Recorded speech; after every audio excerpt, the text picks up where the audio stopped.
Selamat pagi, salam sejahtera. Terima kasih karena bersama dengan saya di Nazilin Unity Channel. Ini 10 perkara dilakukan Kerajaan Perpaduan minggu ini dan minggu lalu yang pasti mengejutkan Perikatan Nasional Pembangkang. Mereka tak mampu jawab apa-apa lagi. Modal mereka dah habis, peluru dah habis. Sekarang ini guna modal apapun tak jadi lagi. Kalau dulu kata 32 hari bulan Ogos Anwar Ibrahim akan tumbang. Selepas itu 34 hari bulan Disember. Selepas itu 28 hari bulan 13. 28 bulan 13.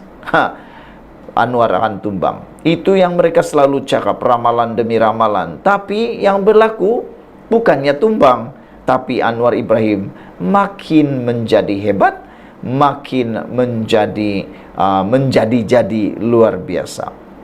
Ini 10 perkara yang telah dilakukan oleh Kerajaan Perpaduan minggu lalu. Kementerian Komunikasi hari ini berkongsi 10 perkara yang telah dilakukan Kerajaan Perpaduan sepanjang minggu lalu, yaitu dari 11 hingga 17 Desember. Sepanjang minggu lalu, ini yang terjadi yang mungkin Perikatan Nasional tak pernah war-warkan, yang mungkin mereka coba benar-benar sembunyikan, takut nanti penyokong-penyokong Perikatan Nasional boleh terpengaruh. Takut pula nanti penyokong-penyokong Perikatan Nasional yang berdiri di atas pagar, yang sekarang ini sedang goyah, yang seakan-akan nak pula beralih kepada Kerajaan Perpaduan. Kalau mereka tahu perkara ini, besar kemungkinan mereka tidak akan teragak-agak meninggalkan Perikatan Nasional.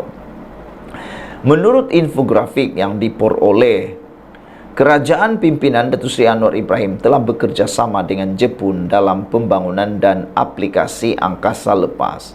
Selain itu, pada tahun ini kerajaan juga telah mengambil tindakan terhadap lebih 18.000 kandungan penipuan dalam talian, yaitu scam, berbanding hanya 315 pada tahun lalu. Itu perbandingan dia. Tahun lalu kerajaannya siapa? Anda tahu siapa kerajaan itu? Hanya 315 pada tahun lalu. Tapi tahun ini di bawah kepimpinan Anwar Ibrahim dan Pakatan Harapan dan Kerajaan Perpaduan ini, 18.000 kandungan penipuan dalam talian, ya scam, telah pun diambil tindakan.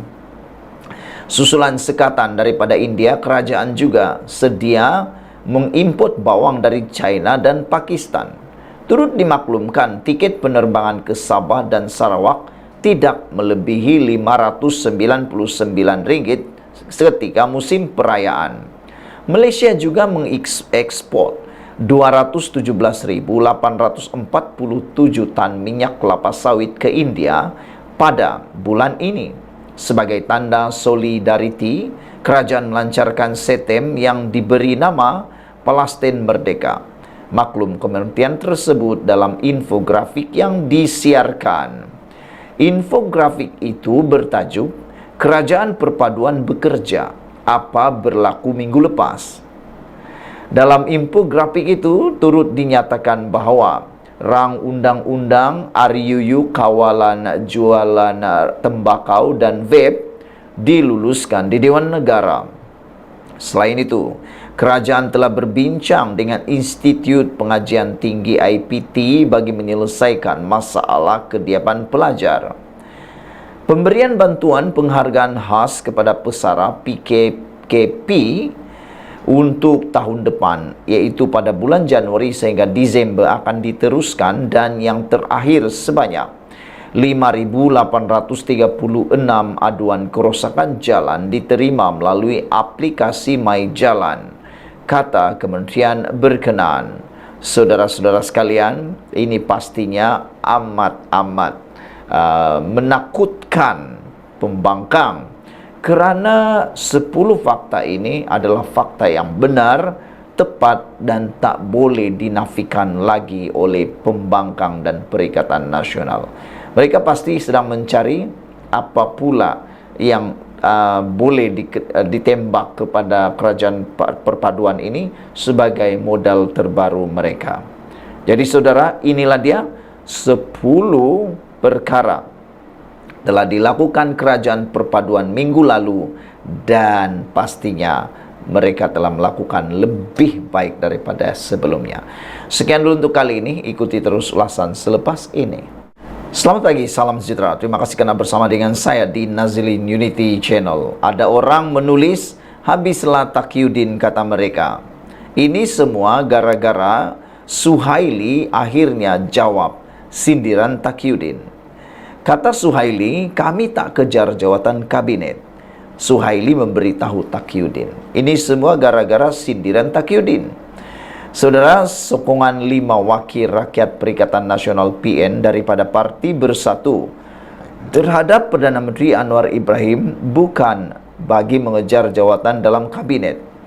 Sebaliknya, hanya mahu peruntukan membantu rakyat, kata ahli Parlimen Labuan, Suhaili Abdul Rahman.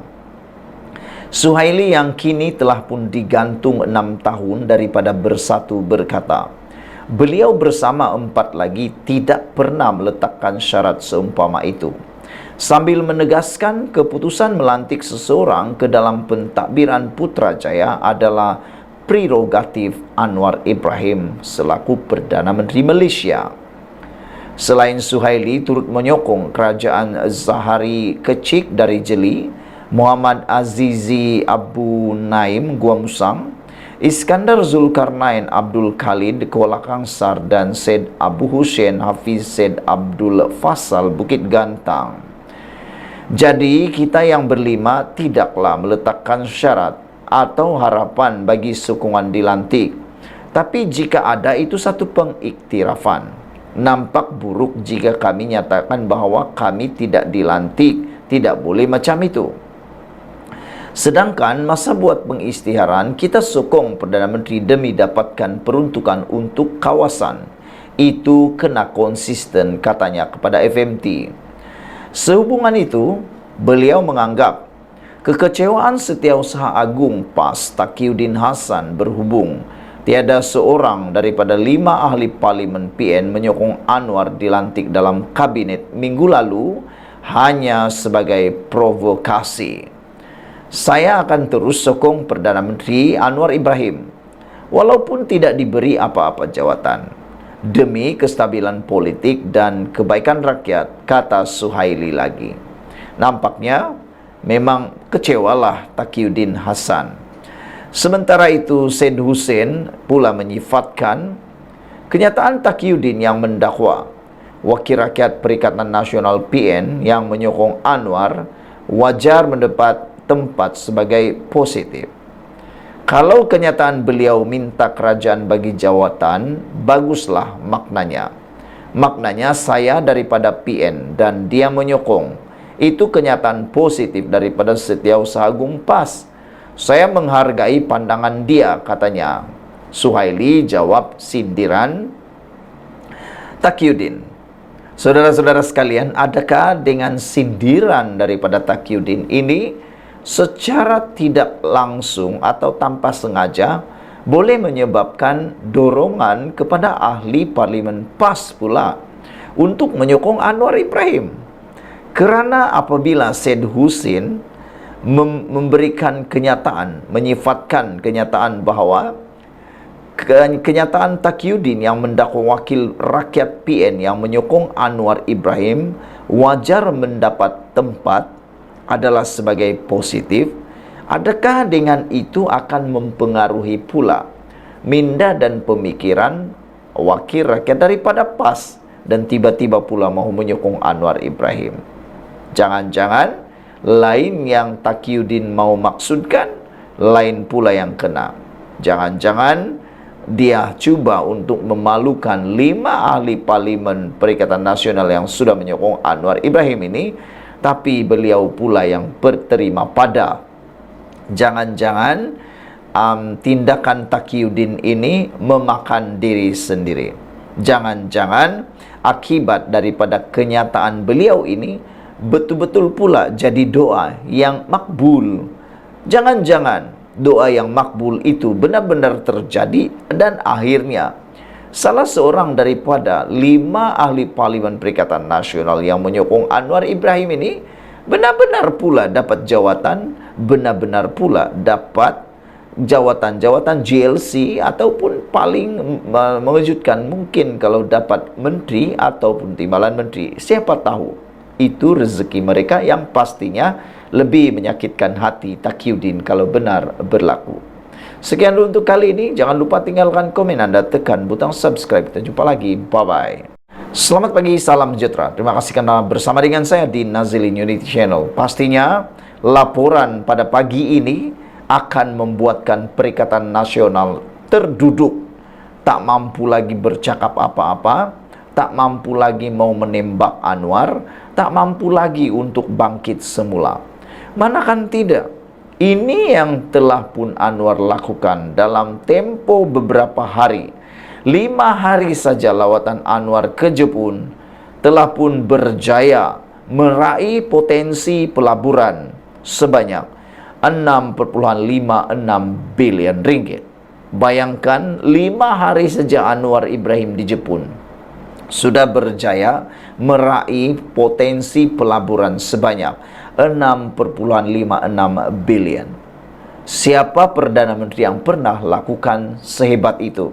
Saya tiada buat kajian. Anda boleh bantu saya buat kajian. Adakah Perdana Menteri sebelum ini mampu menyaingi Anwar? Khususnya bekas Perdana Menteri yang ada dalam Perikatan Nasional seperti Muhyiddin Yassin. Saya tidak mempunyai maklumatnya. Anda boleh bantu saya. Adakah Muhyiddin mempunyai rekod sebaik Anwar Ibrahim? Anda pasti mempunyai maklumatnya. Saudara-saudara sekalian, kita berbangga karena mempunyai Perdana Menteri seperti Anwar Ibrahim.